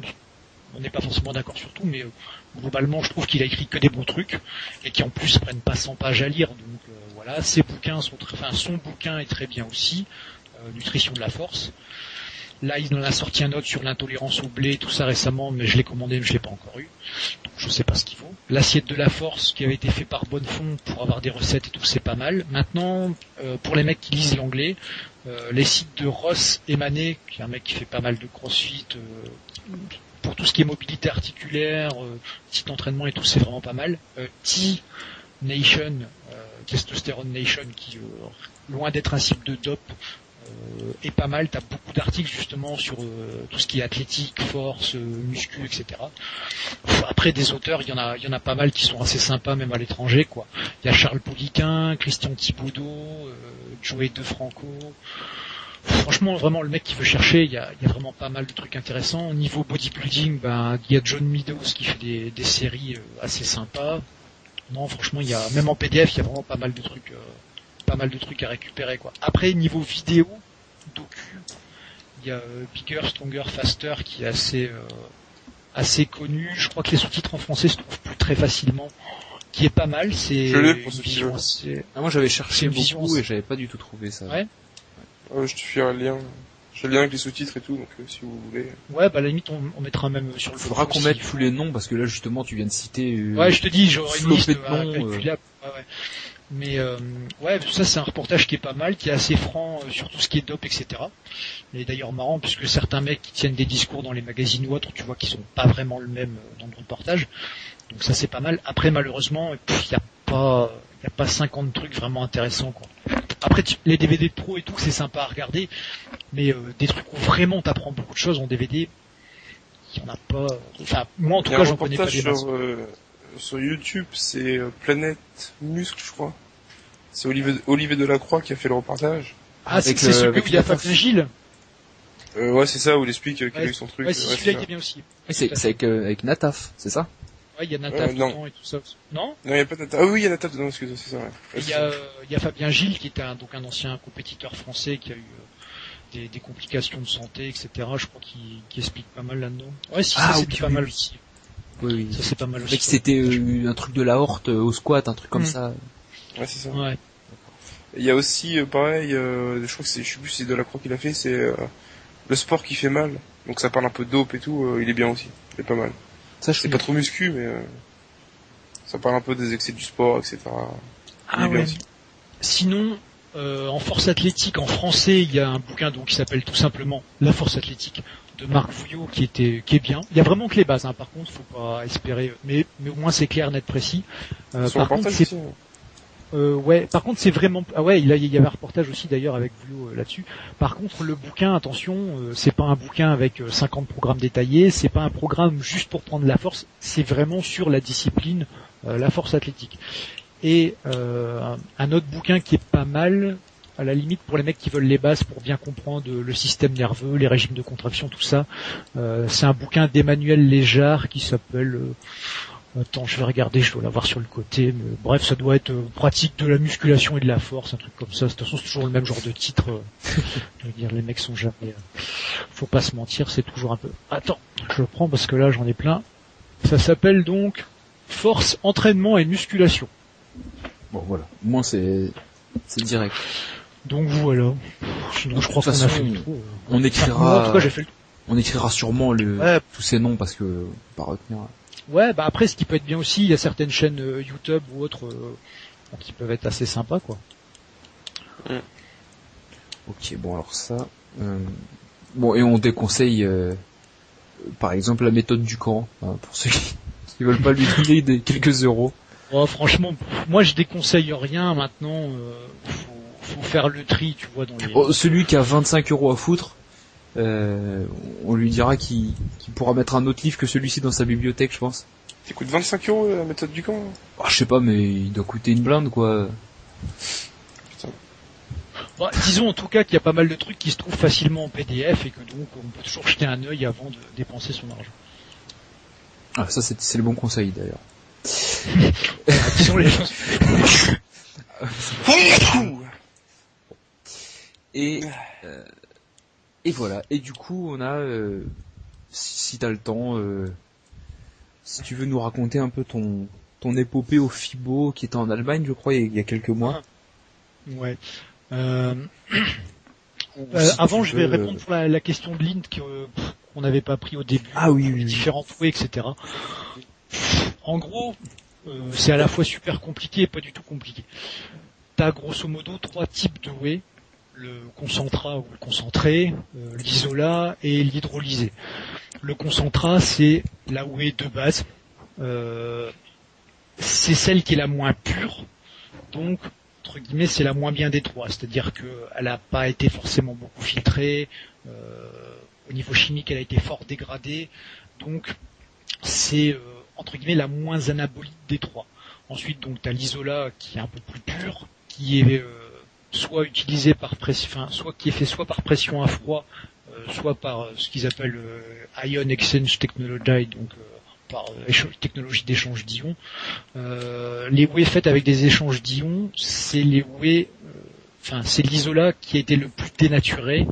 Il y a eu pas mal d'utilisation de différents produits chimiques, donc c'est la moins pure des deux. Après, les whey faites par pression à froid, c'est les plus purs par défaut. Et ensuite, donc, il y a l'hydrolysa, que ce soit de whey ou de caséine, puisque la caséine, une fois qu'elle a été hydrolysée, comme le PeptoPro par exemple, qui est assez connu, finalement, elle a plus rien de lente. Elle est aussi rapide qu'un hydrolysa de whey. Ça, c'est très très intéressant parce que ça rentre très vite dans le sang.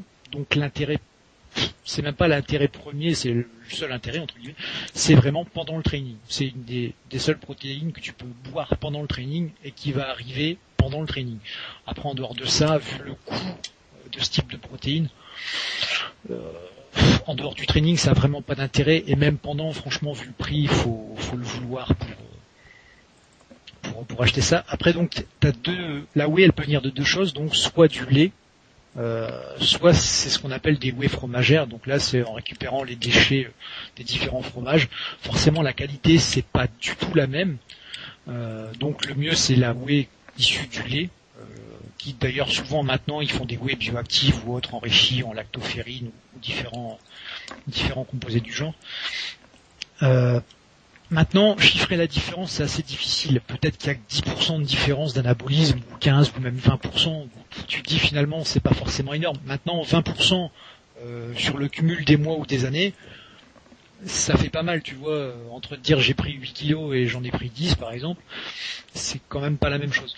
Donc il y a ça qu'il faut voir, donc effectivement la qualité est pas la même et le prix est généralement pas le même du tout. C'est pour ça que par exemple tu prends les prix pour pas mal de whey chez MyProtein et tu compares avec Nutrimus, c'est pas le même prix. Maintenant c'est pas la même qualité, c'est pas la même transparence, c'est ce qu'il faut voir. Maintenant est-ce que du coup il faut absolument pas prendre chez MyProtein?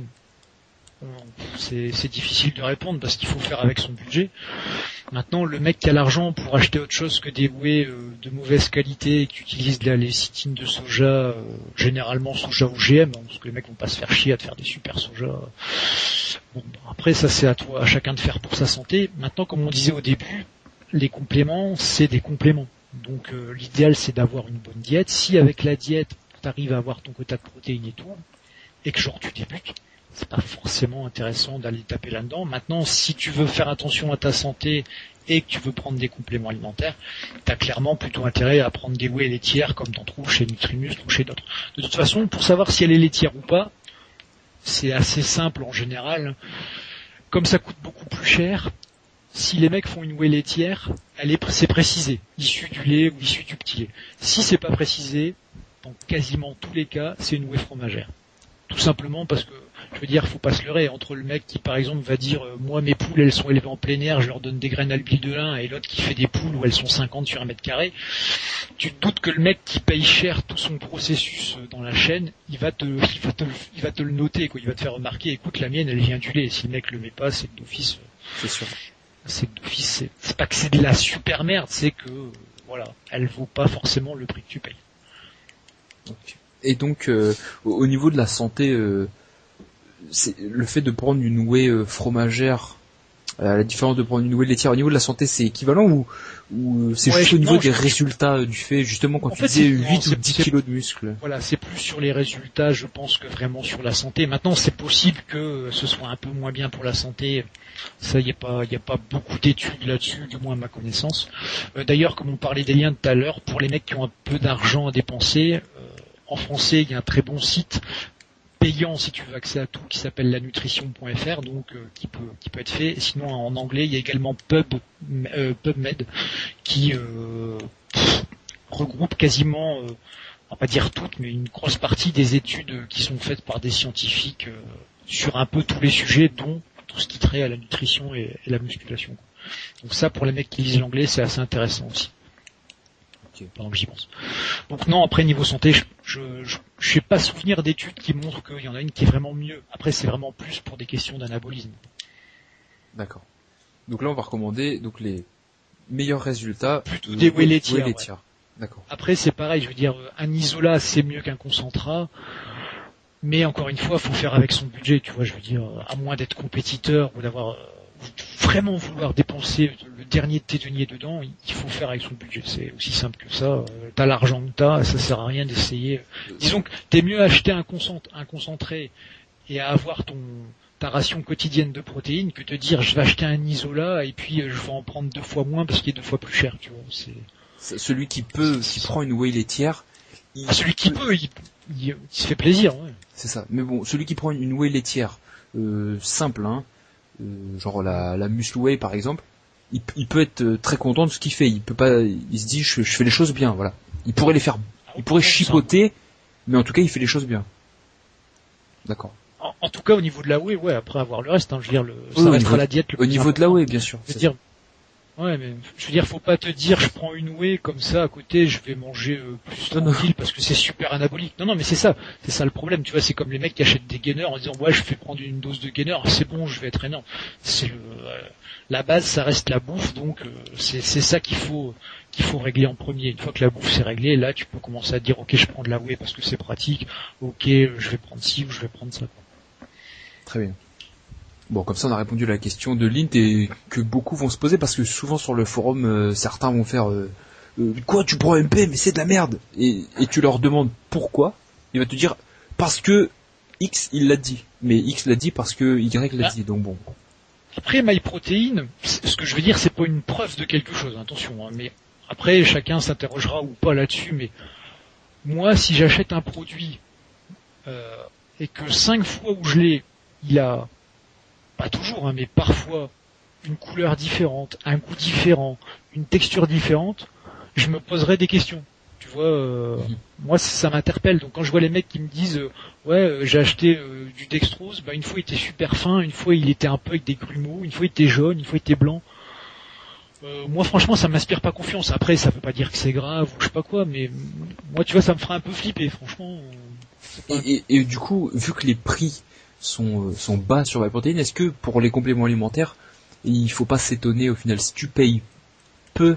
Généralement t'as ce que tu payes. C'est-à-dire soit, pas tout le monde, hein, mais soit c'est du discount, donc t'as ce que t'as payé, soit à l'inverse t'as le spécial pigeon, c'est-à-dire toutes les grandes marques. Voilà, je pense justement principalement Optimum, américaines. par exemple, Optimum Nutrition, tu payes très cher. Ouais, non, mais il y a bien pire. Tu prends genre Muscle Tech ou les trucs comme ça. Là, tu payes pour voir la gueule de Jay Cutler et le logo, quoi. Donc après, ça c'est un autre choix, tu vois. Mais non, normalement, ouais. Non, normalement, faut mettre un minimum le prix. Maintenant, c'est pas le truc le plus cher qui est le mieux. D'accord. Ouais, et du coup, là, dans la même gamme que Nutrimuscle, alors qu'est-ce que tu peux conseiller en whey? On parle de whey au niveau marque. Écoute, elles sont pas parfaites maintenant sur Optimum Nutrition, Reflex, SciTech ou quoi. Il y a des trucs corrects. Faut pas non plus faire genre tout c'est de la merde sauf la marque que je prends. Maintenant après Nutrimuscle, c'est clair que niveau qualité, niveau traçabilité aussi, ils sont assez balèzes, franchement.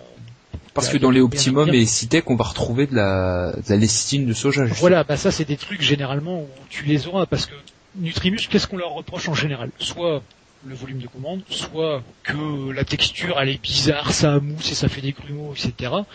Enfin bref, ça se dissout pas aussi bien que d'autres whey qu'on a essayé avant. Soit le goût.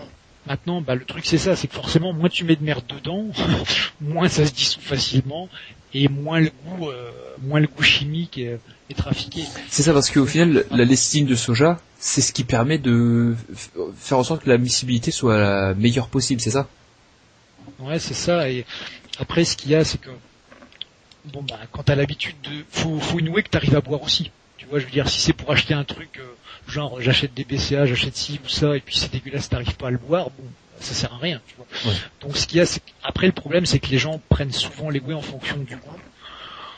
Bon, ce qui peut se comprendre. Maintenant, faut voir si t'achètes tes prods pour avoir l'impression de boire un milkshake ou si t'achètes des prods pour avoir des prods. Ça c'est un choix. Mais... Je dis pas, hein, moi des fois je prends aussi, je vois un truc, je me dis ça a l'air bon, je prends ça pour goûter, j'en fais un de temps en temps. Mais après, les trucs Nutrimuscle sont pas imbuvables non plus. Et honnêtement, moi je vois surtout par rapport genre à SciTech où là ça dépend vraiment des parfums, mais je sais que je peux en boire, tu sais, pendant des mois et des mois, et ça m'écœure pas que des fois t'as des protéines qui sont vachement sucrées ou qui ont des goûts vachement prononcés, tu te dis ça c'est trop bon, et au bout de 15 jours tu la supportes plus, tu vois, le goût tu t'en as marre, c'est trop. Donc ça après c'est à voir. Je suis pas trop loin lui ce qu'il prend au niveau marque, mais. Non, moi en fait je suis sur Nutrimuscle. Donc je prends la Muscle Whey 5, je crois que c'est ça, ouais, c'est ça. Ouais, c'est celle-ci. Mais j'essaye vraiment de réduire ma consommation de whey. J'en prends presque plus en fait. Moi j'en prends plus qu'avant et après si je mange pas tout de suite, et c'est tout. Ah c'est ça en fait. Si je sais que je mange pas tout de suite après, je vais en prendre, mais sinon j'essaye de m'entraîner vers 17h, 17h30, 18h, comme ça je sais que je mange direct après, et c'est limite mieux que...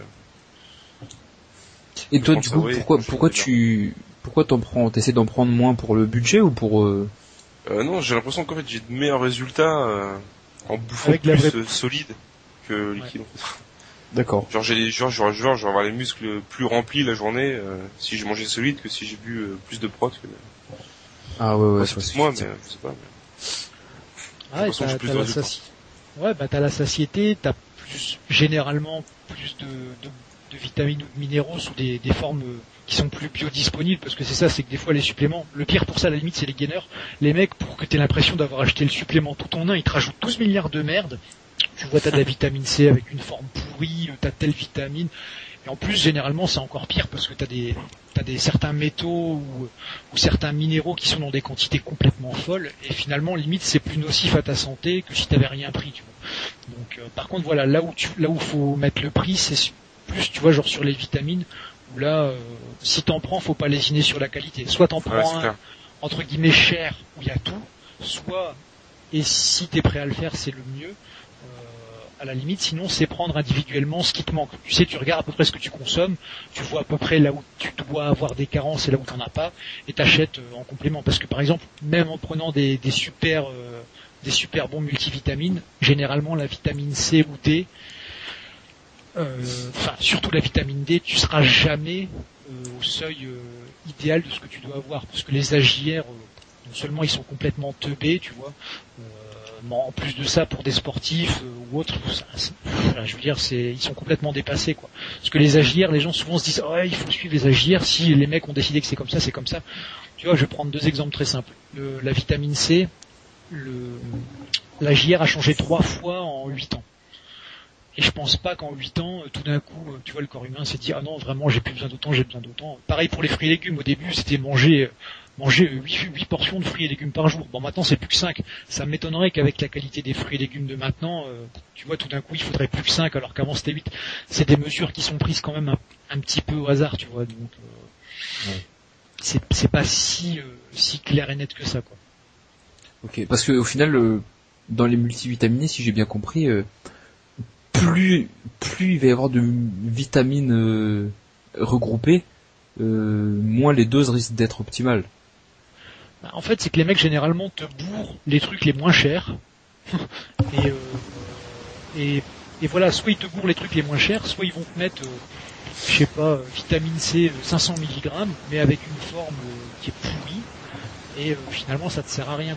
Maintenant, le problème, c'est surtout que si tu prends un multivitaminé où il y a tout, si t'as déjà certains trucs, par exemple le fer. Imagine un mec qui mange beaucoup de viande rouge, qui mange des huîtres, etc. Il est déjà au-dessus de la JR. Si tu prends un multivitamine où t'as déjà 100 ou 200% de la JR en fer, niveau santé, tu prends de vrais risques, tu vois. Donc, ouais. C'est sur ce genre de truc, c'est que l'inconvénient, c'est que si tu prends un multivitaminé et que t'as tout, tu peux pas trier, t'ouvres pas ta gélule pour dire attends, ça j'en veux pas. Donc c'est ça qui est un peu emmerdant. Maintenant, il y a des bons multis. Le problème, c'est que des bons multis où il y a tout le temps, c'est cher. C'est-à-dire, t'es vite à 20-30 euros le mois, quoi. Donc, pour ça que souvent, on conseille de soit rien prendre, soit prendre vraiment juste ce qu'il te faut, où tu sais que tu risques d'être carencé, comme la vitamine D. Une supplémentation en vitamine D, par mois, ça coûte peut-être 2-3 euros, tu vois. Allez, 4 ou 5 si tu commandes des petites quantités, que t'as des frais de port, etc. Mais, je veux dire, après, il y a des trucs qui se trouvent en pharmacie. Je veux dire, c'est... Et donc ça, les compléments en pharmacie, on peut faire confiance pour les vitamines. Ça dépend. Honnêtement, déjà les marques les plus connues, genre Juvamine, etc. Généralement, c'est pas trop ça. Maintenant, faut voir produit par produit. Mais une pharmacie, faut pas oublier que ça fait son beurre comme les compagnies de compléments alimentaires en muscu. Je généralise pas qu'aux pharmacies, mais voilà, c'est des mecs qui sont là pour te vendre des produits. Si ça marche trop bien, c'est pas forcément intéressant non plus, tu vois. Donc, faut faire le tri. Il y a, je veux dire, une pharmacie, en dehors déjà pour les médicaments, mais en dehors des médicaments qu'ils vendent, donc tout ce qu'on peut trouver en parapharmacie, compléments alimentaires ou autre, ça reste des commerciaux, des contrats commerciaux. Donc, c'est pas parce que t'achètes un truc en pharmacie ou en parapharmacie que c'est de la qualité. C'est parce que le mec, il a réussi à leur faire vendre ce produit-là aussi. Ah voilà, le mec il dit voilà, j'ai tel produit, c'est autant, vous faites autant de marge, puis voilà, ça s'arrête là, tu vois. Après, je dis pas, t'as des pharmaciens qui vont dire non, je veux pas tel produit parce que ça c'est bien, ça c'est pas bien. Maintenant, faut imaginer que le pharmacien, il a pas juste à gérer tes petits muscles et ta petite perte de gras. Il a une infinité de sujets à traiter, donc tu peux pas lui demander d'être comme toi à la pointe de tout sur tous les sujets. C'est sûr. Là, du coup, on est à 1h30 d'enregistrement. Est-ce que ça va faire chaud pour le FIBO, du coup, là, non? Le FIBO, on peut faire on mettra dans le prochain. On mettra dans le prochain, je pense que ce sera peut-être plus sympa. Par contre, voilà, pour le podcast, à la limite, si les gens ont des questions assez précises, faut pas hésiter, parce que bon, tu vois, comme les débutants, comment bien débuter? Bah écoute, mange bien avant de prendre des compléments, fais plus des exos polyarticulaires avant de faire 50 exos de curl, bon, des trucs comme ça, mais ça, entre guillemets, je veux dire, c'est écrit partout sur le net. Le mec qui le sait pas, c'est que franchement, il cherche pas, quoi. Ouais. Donc, Donc voilà, si vous avez des questions précises, que ce soit des trucs de débutants ou des trucs de niveau avancé, faut pas hésiter. Après, je sais que certains avaient demandé qu'on fasse un peu des podcasts en fonction de certains sports, tu sais, pour la musculation, pour les renforcements, les perfs, tout ça. On peut faire ça. Après, je pense que dans ce cas-là, il faudrait qu'on essaie à chaque fois d'avoir un ou deux intervenants qui sont vraiment à fond dans le sport concerné pour pouvoir faire. Victor qui est dans le football américain. Ouais, ça c'est une idée. Bah, du coup, Lou, c'est toi qui l'interviewera. Nous avec Irlande, on aura des trucs à faire. Ouais, pas de souci.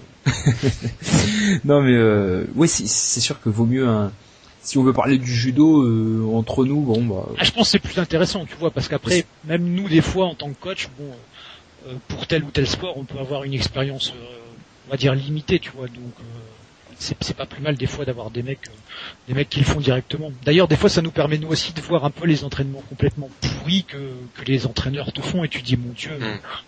Les pauvres mecs entre guillemets, ils savent pas ce qu'ils font, quoi. Donc ça peut arriver. Ce sont souvent les préparateurs physiques quand c'est des niveaux de merde, ils font faire de la merde. C'est rare que tu vois un préparateur faire des bons trucs. Donc en tout cas, s'il y a des questions plus précises, les mettre dans un sujet qu'on refera sûrement. Je pense qu'à chaque fois on fera ça. Podcast, un podcast, un sujet, un podcast, Ouais, je pense que c'est le mieux de faire comme ça, quoi. Sinon, on va vite se perdre dans les pages et tout, ça va être le bazar. Ouais. Sinon, le FIBO, en super résumé, c'était super bien, c'est super motivant, voilà, faut y aller. Il faut y aller. Voilà. Donc ça, c'était le résumé. Voilà, le super résumé. En gros, voilà, on peut résumer d'autres choses aussi. Par exemple, une compète de powerlifting, c'est cool à voir. Voilà. Donc, 2 résumés pour le prix d'un.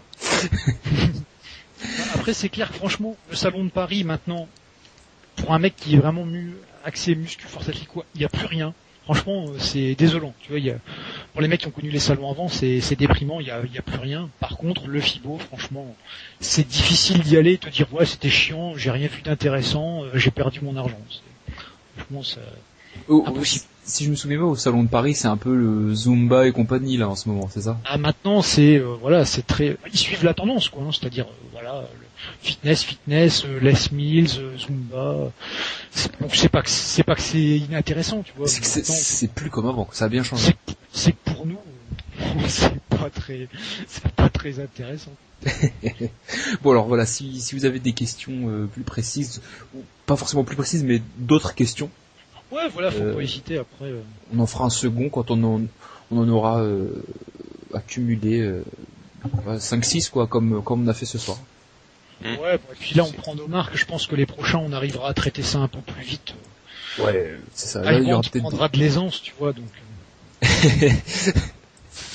Bon voilà, en tout cas, on espère qu'on aura bien répondu aux questions, enfin que vous aurez bien répondu aux questions et que ça plaira à tout le monde. Ouais, puis s'il y a des gens qui veulent des précisions sur ce dont on a déjà abordé ce soir, ils mettront à la suite du podcast, quoi. C'est ça. Ouais. Du coup, à bientôt pour un prochain podcast alors. Salut.